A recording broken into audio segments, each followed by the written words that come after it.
Sylvi 250, Tiko.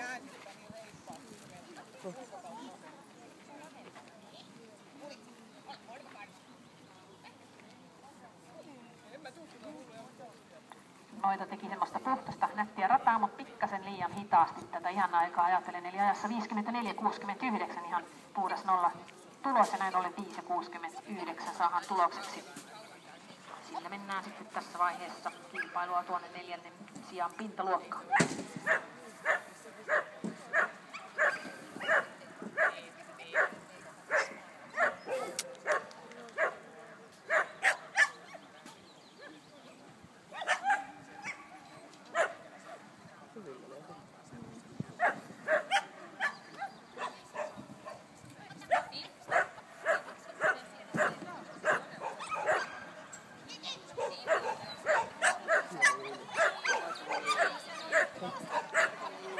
Joo, mikä se on?